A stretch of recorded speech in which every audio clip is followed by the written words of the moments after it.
Hey there, I'm Laura, a 35-year-old single mom doing my best to navigate this wild world. It's just me, my incredible 12-year-old daughter Emily, and our cozy little home in the suburbs. It may not be much, but it's ours. I work hard as a nurse, pulling crazy long shifts to keep food on the table and a roof over our heads. Emily is something special, smart as a whip and with a creative streak that runs a mile wide. She's got this head of curly hair that would make Rapunzel jealous, and she loves expressing herself through it. But then there's Gertrude, my ex-mother-in-law and the thorn in my side. She's a cranky 68-year-old widow who lives way too close for comfort. Sure, I appreciate the help with Emily after school, but that woman drives me up the wall. Laura, dear, don't you think Emily's hair is a bit wild? Gertrude's voice grates on my nerves as I'm rushing to get ready for work. I take a deep breath. It's just hair, Gertrude. She likes it that way. In my day, young ladies knew how to present themselves properly, she huffs. I bite my tongue, reminding myself that beggars can't be choosers when it comes to childcare. Thank God for Sarah, my best friend and fellow nurse. She's my rock, always there to lend an ear or help out with Emily when Gertrude is being particularly insufferable. Girl, I don't know how you deal with that old bat. Sarah tells me over coffee one day. You've got the patience of a saint. I laugh. Trust me, it's wearing thin. Then there's Michael, my neighbor. He's a sweetheart, always offering to help with odd jobs around the house. I'd be lying if I said I hadn't noticed the way he looks at me, but after the mess with Emily's dad, I'm not exactly eager to jump back into the dating pool. Hey Laura, need a hand with that? Michael calls out as I struggle with some boxes in the driveway. Thanks, Michael, you're a lifesaver, I say, trying not to notice how his shirt hugs his arms as he lifts the heavy box. But life isn't all bad. Neighbors and cute handymen. The real drama is the constant tug-of-war between me and Gertrude over how to raise Emily. Emily, sit up straight. A lady doesn't slouch. Gertrude scolds during dinner one night. I see Emily's shoulders slump even more. Mom, do I have to listen to her? Just try your best, sweetie, I say, shooting Gertrude a look. We all have different ideas about what's important. Different ideas indeed, Gertrude mutters. If you just listened to me, Laura, that child wouldn't be running wild. I clench my fists under the table. Emily is not running wild. She's expressing herself, and I won't stifle that. Mark my words, Laura, without proper discipline, that girl will end up in trouble. As I watch Emily retreat to her room, her wild curls bouncing behind her, I can't help but wonder how long I can keep this delicate balance going. Something's got to give, and I've got a feeling it ain't going to be pretty when it does.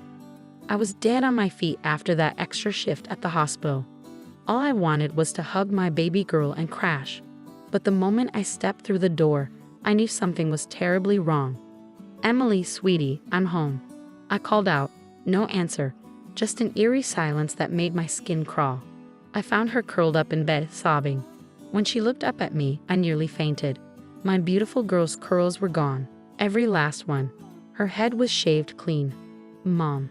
Emily wailed, throwing herself into my arms. Grandma. She did it while I was sleeping.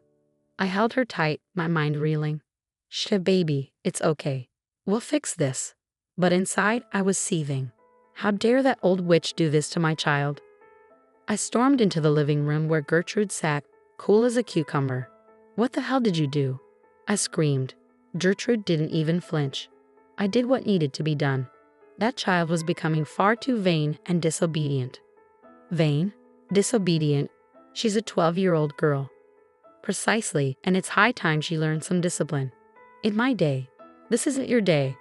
I cut her off. This is assault. I'm calling the police. Gertrude scoffed. Don't be dramatic, Laura. I've put up with your lenient parenting long enough.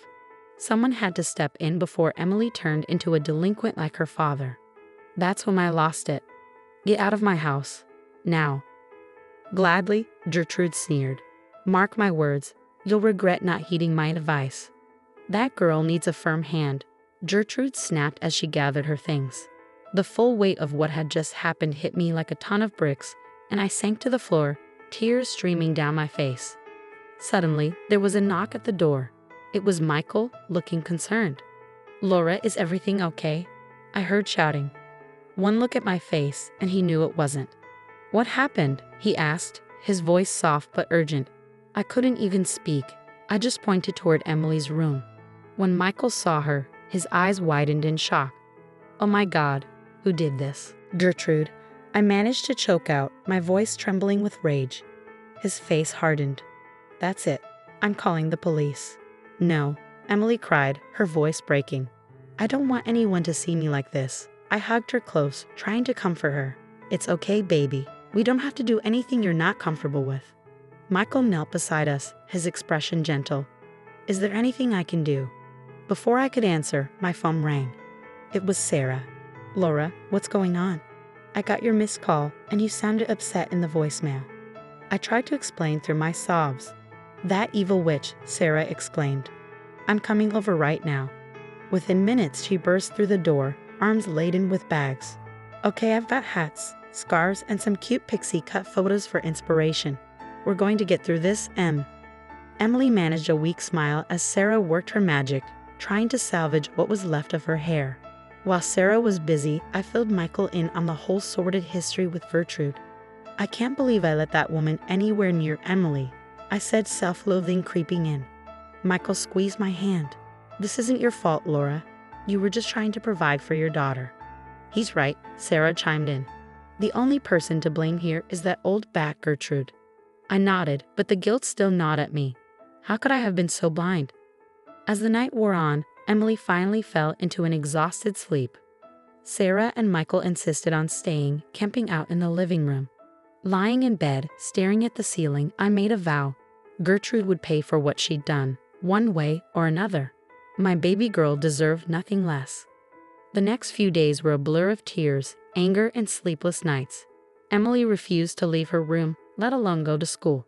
I called in sick, knowing my girl needed me more than ever. "Sweetie, you can't hide forever," I said gently, sitting on the edge of her bed. "I look like a freak, Mom," Emily sobbed. "Everyone's going to laugh at me." My heart broke all over again. "No, baby, you're beautiful inside and out. We'll get through this together." Our first stop was the police station, but it was a major letdown. "I'm sorry, ma'am, but since there was no physical harm, this is a civil matter," the officer said, looking bored. "No physical harm?" I exploded. Look at my daughter. But rules were rules, apparently. So, next up was a lawyer.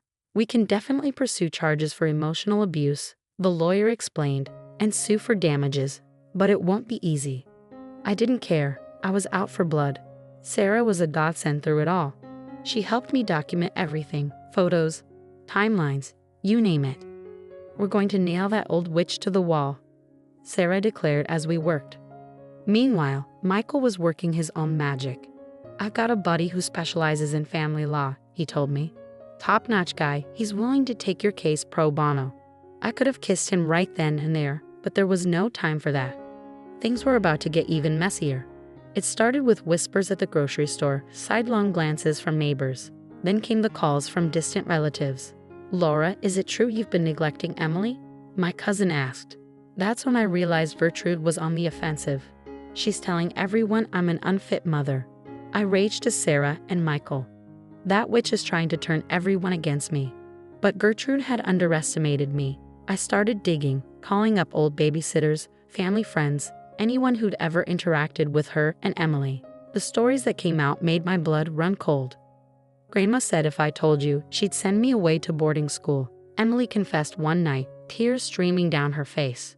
She used to lock me in a closet when I misbehaved."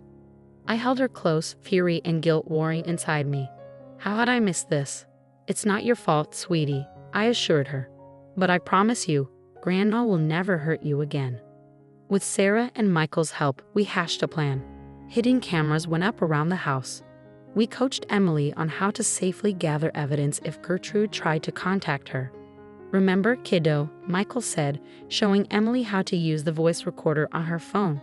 "If Grandma calls or comes over, you hit this button right away." Emily nodded solemnly. "I won't let you down, Mom." "You can never let me down, baby," I said, hugging her tight. "We're in this together." As we finalized our preparations, a grim determination settled over me.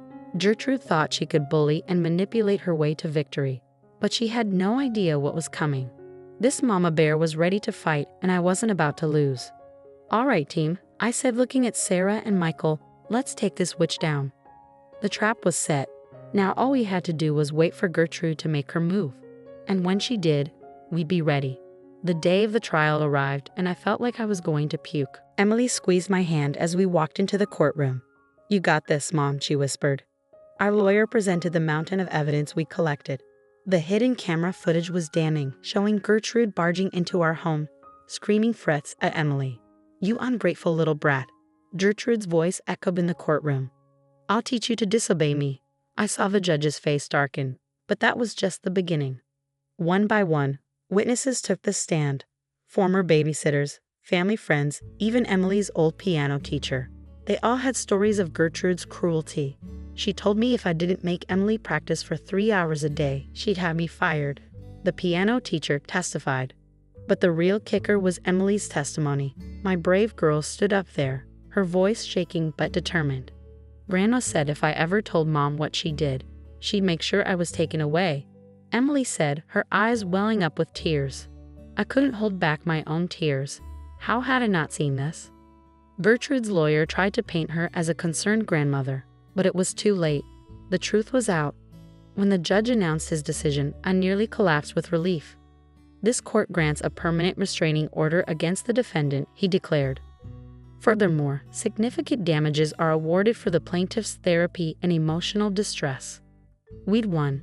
Gertrude was out of our lives for good. Outside the courtroom, Gertrude approached us, tears in her eyes. "Laura, Emily, I'm so sorry," she started. I cut her off coldly. "Save it, Gertrude. You're dead to us." As we walked away, I felt a weight lift off my shoulders. The next few months were tough, but we got through it together. Emily started therapy, slowly coming out of her shell. One night, as we sat around the dinner table with Sarah and Michael, Emily made an announcement. "I want to donate the money from the lawsuit," she said, her voice steady, "to help other kids like me." I couldn't have been prouder. As for me and Michael, well, let's just say he became a permanent fixture in our lives. His steady support through everything meant the world to us. The real turning point came about 6 months after the trial. Emily and I were at the hair salon, and for the first time since the incident, she was excited about her hair. "What do you think about purple streaks, Mom?" she asked, her eyes shining. I grinned. "I think purple streaks sound awesome, baby." As the stylist worked her magic, I caught Emily's eye in the mirror. She was smiling, really smiling, for the first time in months. "You know what, Mom?" she said. "I think we're going to be okay." I squeezed her hand. "Yeah, baby, we're going to be just fine." Looking at my daughter, her new bold hairstyle a testament to her resilience, I knew we'd come out the other side stronger than ever. Gertrude had tried to break us, but she only made us unbreakable. As we left the salon, heads held high, I realized something important. Sometimes the best revenge isn't about getting even. It's about living well on your own terms. And that's exactly what we intended to do. If you were in Laura's shoes, would you ever consider forgiving Gertrude for her actions, or do you believe some betrayals are truly unforgivable?